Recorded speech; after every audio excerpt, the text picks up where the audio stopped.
You want to acknowledge your feelings, and then you want to let it go. How many of you were ever taught by other people there's only certain ways you're allowed to be? How many of you, like for example, guys, how many of you were taught that you're allowed to be angry, you're allowed to be tough, but if you cry in public, in front of other men, then you're and it's not usually something like you're powerful, you're brave, you're expressive, you're joyous. No, it's you're a this, you're a that, something negative. My sister, 7 years younger than me, she was taught you're allowed to be sad, you're allowed to be upset, and don't you dare get mad. Don't you dare, because all of a sudden, then on people that they're triggered by that kind of stuff and their trauma comes up, they don't want her expressing herself. How many of you have ever had a kid crying and then you try to shut down the crying instead of taking care of the child?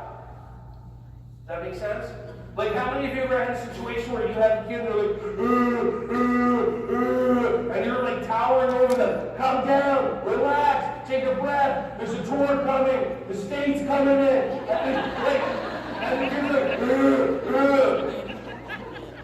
Now imagine if you're having a conversation with your significant other and you're getting heated and they look at you and they go, honey, relax.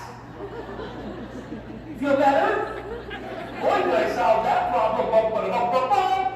How many of you love when some people tell you, take a breath? Honey, take a breath, you'll feel better. You immediately, of course, go, oh, thank you, let's continue this conversation. And they'll say, no, you lose your mind. You take a breath, exactly. So just get, you're allowed to be any way that you want. If you came in here and you're sad, and you're frustrated, or you're upset, or you're happy, any way that you are is beautiful. Be in your self-expression. Just get when you hold on to it, and you don't release it from your body, that's when it becomes a challenge. Anybody ever get upset as a little kid? I mean, trauma at 3 years old. I will not burst the balloon.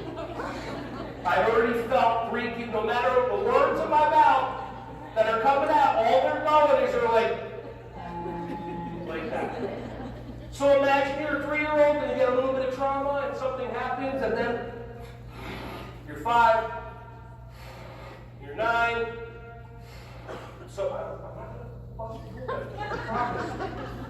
Believe everything I say. I mean, I don't know what that means. So here's the thing. When you build up all this suppressed emotion, and what are we taught? Are we taught to express ourselves, or are we taught to push it all down? Push it down. Have a drink, have a smoke, have a this, have a pill. Push it all down. But these are emotions. What are emotions? Energy and motion. And there's stuck energy inside of you, and if you don't release it, it's going to affect you physically.